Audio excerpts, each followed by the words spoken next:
Welcome to Standing on the Shoulder of Giants, and this week we'll be talking about the great communicator Carl Sagan.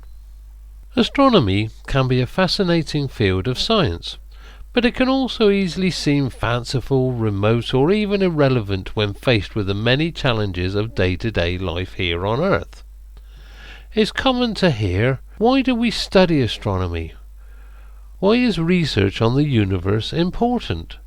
Or, more pragmatically, why is it worth paying for? Depending on who you ask, answers might range from the importance of scientific education and literacy to the inspirational power of space, or even the unexpected practical applications that might one day grow out of pure research. It's clear that communicating the discoveries, importance and wonders of astronomy to the rest of the world is a crucial job for us astronomers. When asked to think of an expert science communicator, someone who excels at sharing the wonders of the cosmos and the beauty of billions of stars with an everyday audience, Carl Sagan's name often comes to mind. From the Cosmos TV series to his award-winning books and other writings, Sagan is often seen as a leading figure in the world of science communication. But he wasn't the first or the only messenger for sharing the excitement of space with the world. In this program we'll explore the many things that have collectively sparked our enthusiasm for astronomy, and why these are such a crucial part of the research that we do. When did you first become interested in space? It no doubt happened before you sat down to listen to this program. Maybe you learned about space in school, or read about it in a book, or watched an educational program on television. Maybe you read comic books filled with spaceships and aliens, or devoured science fiction novels, or watched an episode of Star Trek. Maybe you simply noticed one night that the sky looked beautiful, or saw a story on the news about adventurous astronauts or some incredible new scientific discovery. Whatever path you took, something likely captured your imagination and made you curious enough about space to want to learn more. Selling space can sometimes seem like an easy task. Simply showing people the wonders of the universe can be enough to ignite their interest. While some may be lucky enough to live under dark skies and be introduced to astronomy through backyard stargazing, others may need a different view in order to see the stars. The sight of the night sky is only the first step. Questions ranging from "what star is that?" to "how do the stars actually work?" mean that a new astronomer enthusiast will want to hear from an expert. The first venues for sharing expert knowledge of astronomy were museums, and in particular planetariums. Depictions of the night sky date back to indigenous art, but the first record of a moving depiction of the night sky comes from the year 1229, when Holy Emperor Frederick II stole a tent built by Arab craftsmen during the Crusades. The tent could be spun, and tiny holes poked in its canopy could simulate the night sky to a viewer sitting inside during the day, producing what may have been the first planetarium show. Intricate mechanical models of constellations and solar systems would continue to be built for hundreds of years, with steadily improving accuracy. The first planetarium as we know them today was built in the early 1900s as part of the Duchess Museum in Munich. The museum was imagined as a celebration of science and engineering, and today it's still one of the largest science and technology museums in the world. Its founder, Oscar von Miller, wanted to feature astronomy in the museum, but struggled to figure out how to simulate the night sky for the public. He eventually contacted the Carl Zeiss Optical Company to get their help in constructing a public-friendly astronomy show. Their engineers began by imagining a ceiling poked full of holes, just like the Arab planetarium tent from hundreds of years earlier, but the lighting involved for a large viewing area seemed impossible. Eventually they shifted to the idea of using tiny light bulbs inside a large ball-shaped room. But powering hundreds of bulbs and turning the ball and modelling both slow-moving stars and faster-moving planets began to become unmanageable. It was Walter Balsfeld, a Zeiss engineer who would later become one of the company's directors, who got the idea to use the dome not as a light bulb housing, but as a screen, projecting images of stars and planets onto it from a central mechanism that would be much smaller and easier to control. The calculations and construction took years. It was slowed by World War I. But in 1923 the spectacular new Zeiss planetarium technology had its first debut at the company's factory in Jena to great acclaim. Professional astronomers were among its first admirers. Ellis Stromgren, the director of the Royal Copenhagen Observatory, described it as a school, theatre and cinema in one. The success of the Deutsches Museum Planetarium sparked a resurgence of interest in astronomy and a flurry of building projects as new planetariums sprouted up all over the world. The Adler Planetarium in Chicago opened in 1930, followed by the Griffith Observatory Planetarium in Los Angeles and the Hayden Planetarium in New York City in 1935, all using Zeiss projector technology. By the late 1940s there were more than 200 planetariums in the United States alone, and other companies were getting into the business of building star projectors. Today, some of the best and largest planetariums are shifting to digital projection and full dome video capabilities. Some of these projections can now be directly paired with enormous astronomical datasets.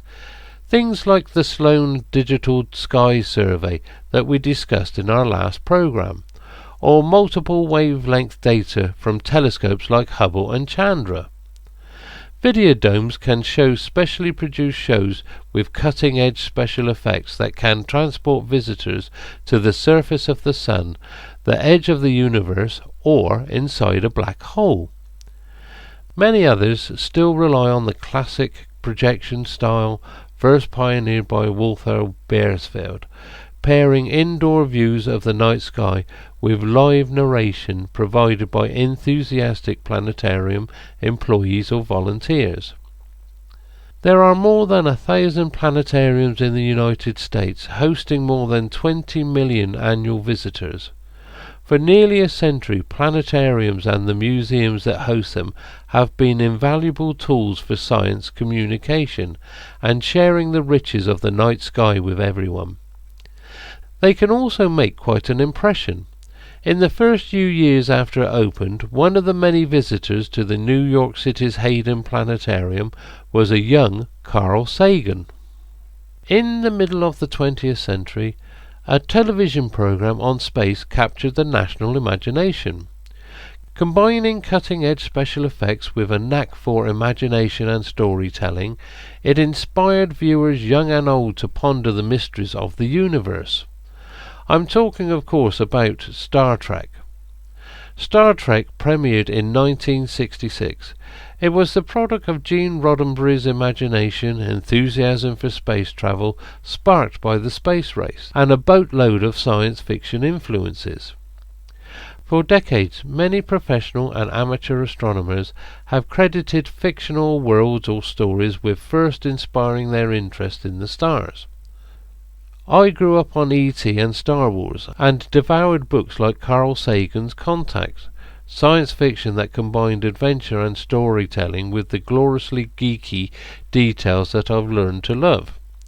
Today we refer to fanciful stories about adventures in space as science fiction, but stories of adventures in the night sky stretch back for centuries, if not millennia, and can be found in countless indigenous histories.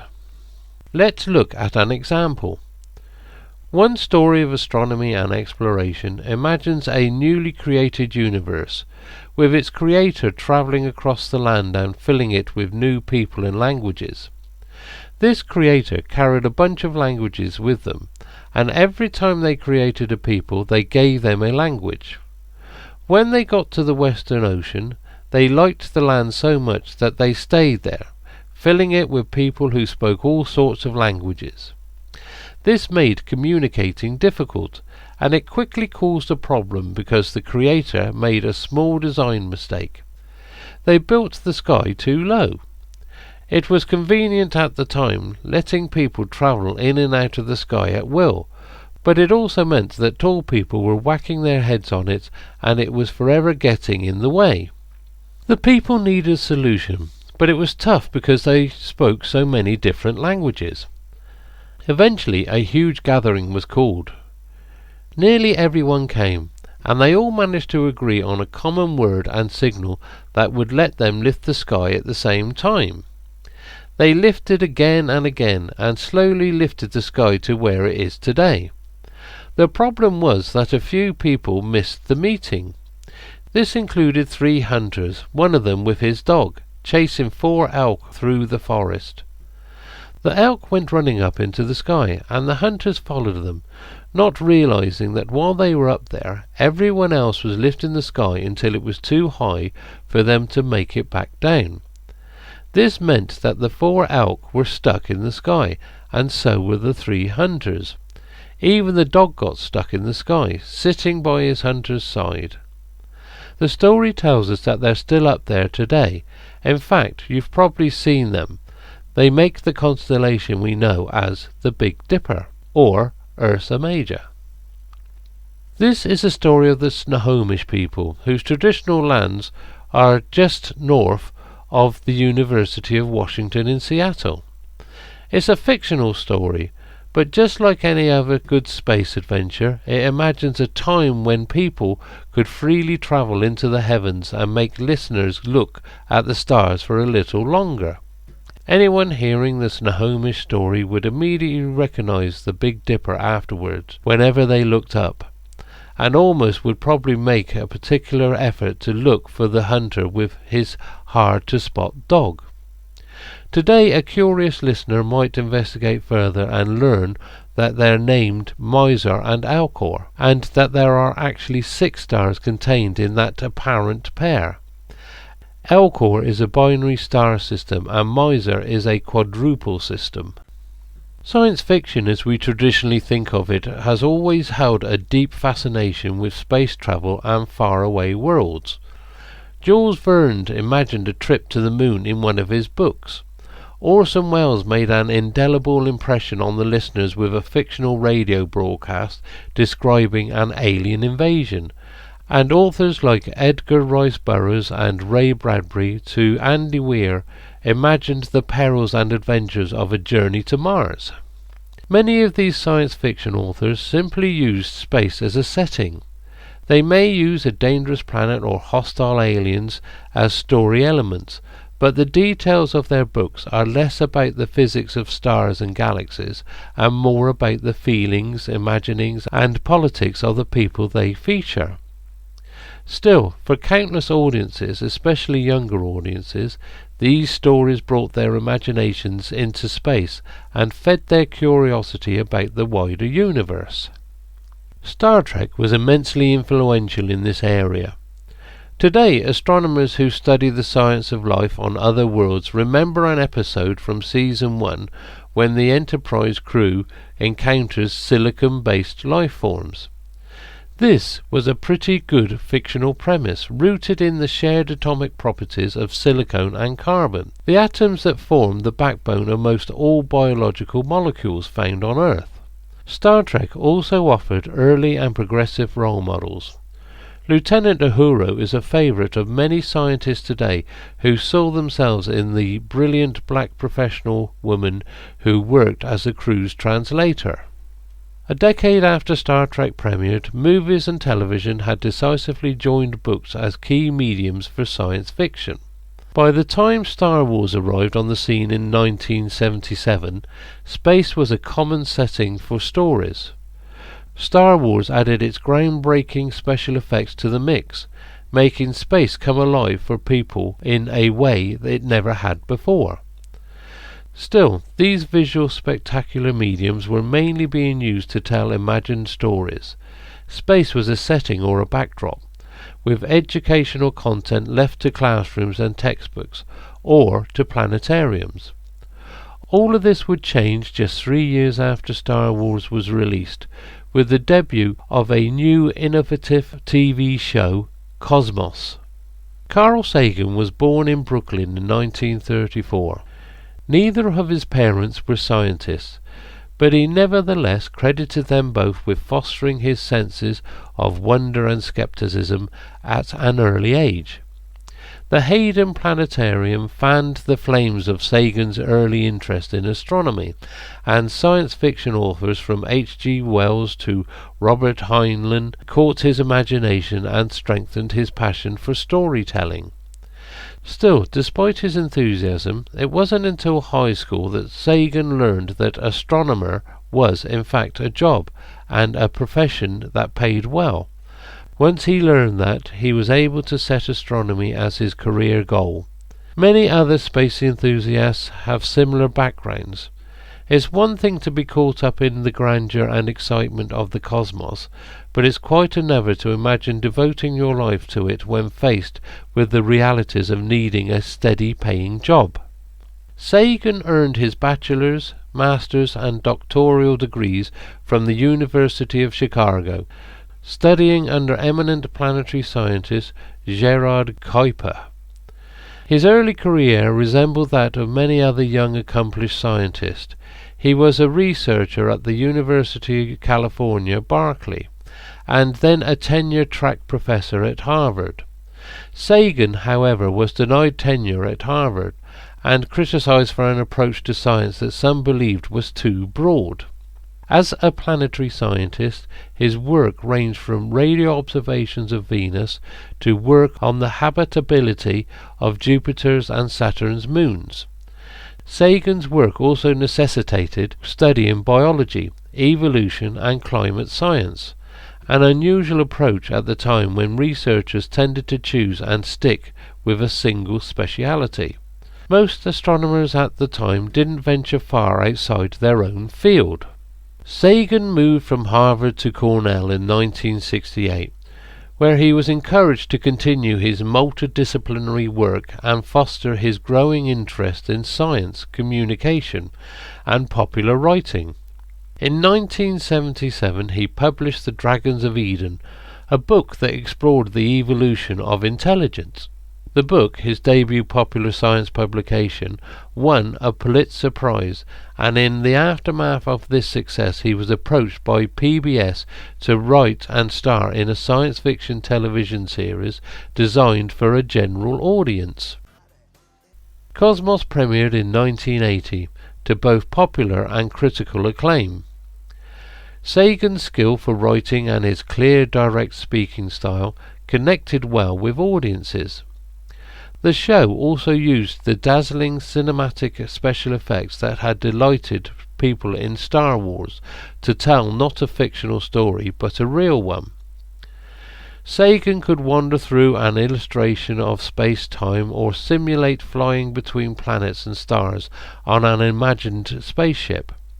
His journeys visually resembled the adventures of Star Trek or Star Wars, but now the story was our own universe and the science of how it worked. After the sensational success of Cosmos, Carl Sagan went on to become the most recognizable and well-known science communicator of all time. Even in the midst of his success, however, some colleagues still turned up their noses at Sagan, seeing him as a lesser scientist because he was speaking to the public instead of to his peers, and working on TV shows instead of research papers. Still, his efforts made him a hero of younger viewers, who now saw astronomy and science as the world they could inhabit. He also made a crucial impact on older viewers, who could now look at things like the Hubble Space Telescope and other taxpayer-funded endeavours and see, through Sagan's eyes, the value they offered. Carl Sagan passed away in 1996 at the age of 62, but his legacy remains in the immense surge of science communication venues and professionals. planetariums and museums continue to offer accessible introductions to the science of astronomy. Entire television channels now feature scientists that share their excitement with a wide audience, including a number of astronomers. Cosmos itself was rebooted in 2014, this time hosted by Neil deGrasse Tyson, another New York-born astronomer who corresponded with Carl Sagan as a teen and eventually took up a post at the Hayden Planetarium as director. Today, popular science books regularly become bestsellers and span a vast array of topics.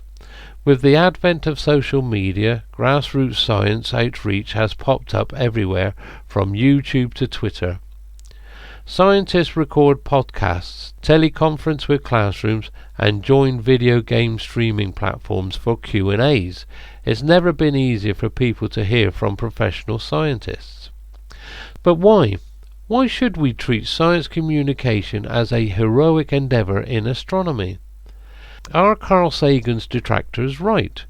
Should scientists stick to science? After all, filming a TV show or sharing research on Twitter takes up time that scientists could be spending on research. If we think of science as merely the cycle of making and testing hypotheses, this could be a fair argument. But science is more than that. It's also about sharing knowledge, and this makes science communication a fundamental part of scientific research. And for a field like astronomy, where the importance of the work might not be immediately clear, communicating what is done is vital. A society that funds research should be encouraged to hear about the results, and to understand how these results fit into the larger world. Pure scientific research always offers the possibility of unexpected scientific gains. Think of general relativity, a brilliant but not terribly practical theory when it was first described in 1915, but now think about how the smartphone in your pocket or the navigation in your car crucially depends upon Einstein's theories. I also like to think of astronomy as a gateway science. We may not regularly invent new technology or cure diseases, but the cosmos clearly captures people's imaginations in a way that few other things can. Somebody may read about black holes and decide to study them, or they may ask questions about the computers that simulate black holes and become inspired to build a better computer. Or they may go into another field entirely, but still cherish the importance of scientific inquiry.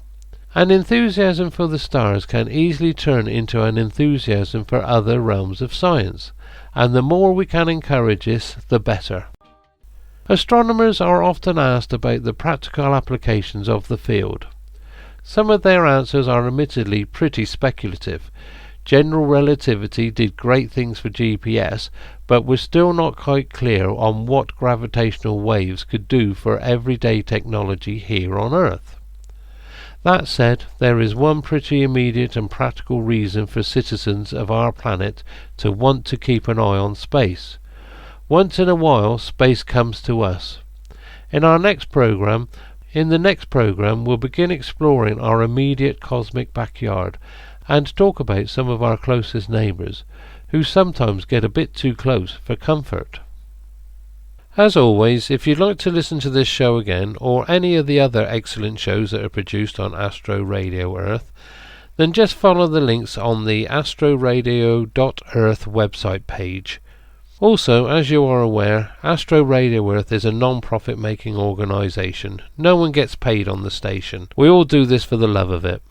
So if you'd like to leave a contribution, then again, just follow the links on the Astro Radio Earth website page, and any gift will be gratefully received. To end this week, I would like to leave you with a reading of Carl Sagan's Pale Blue Dot. But before I do, please stop the recording and search on social media for an image of the pale blue dot. Just search for Carl Sagan Pale Blue Dot, so you can see what inspired this short essay. I believe this essay should be read at the beginning of any UN or international meeting of world leaders or governments. As always, everyone stay safe, look after one another, and I will see you next week.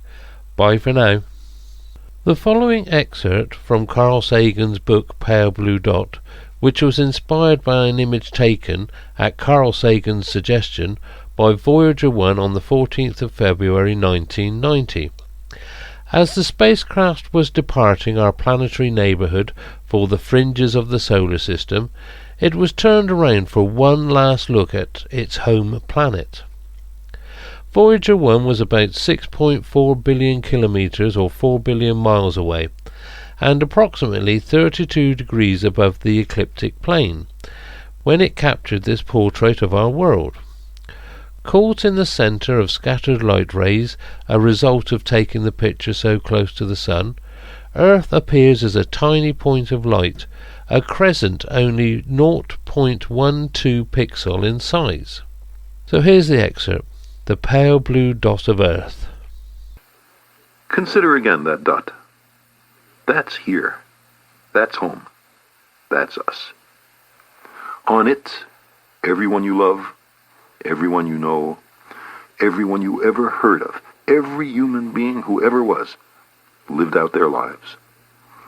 The aggregate of our joy and suffering, thousands of confident religions, ideologies, and economic doctrines, every hunter and forager, every hero and coward, every creator and destroyer of civilization, every king and peasant, every young couple in love, every mother and father, hopeful child, inventor and explorer, every teacher of morals, every corrupt politician, every superstar, every supreme leader, every saint and sinner in the history of our species lived there, on a mote of dust, suspended in a sunbeam.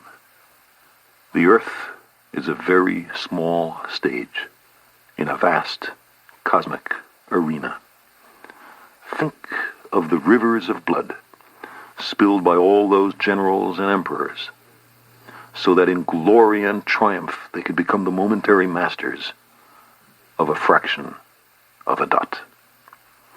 Think of the endless cruelties visited by the inhabitants of one corner of this pixel on the scarcely distinguishable inhabitants of some other corner. How frequent their misunderstandings, how eager they are to kill one another, how fervent their hatreds. Our posturings, our imagined self-importance, the delusion that we have some privileged position in the universe, are challenged by this point of pale light. Our planet is a lonely speck in the great enveloping cosmic dark. In our obscurity, in all this vastness, there is no hint that help will come from elsewhere to save us from ourselves. The Earth is the only world known so far to harbor life. There is nowhere else, at least in the near future, to which our species could migrate. Visit? Yes. Settle? Not yet. Like it or not, for the moment, the Earth is where we make our stand. It has been said that astronomy is a humbling and character-building experience. There is perhaps no better demonstration of the folly of human conceits than this distant image of our tiny world. To me, it underscores our responsibility to deal more kindly with one another and to preserve and cherish the pale blue dot, the only home we've ever known.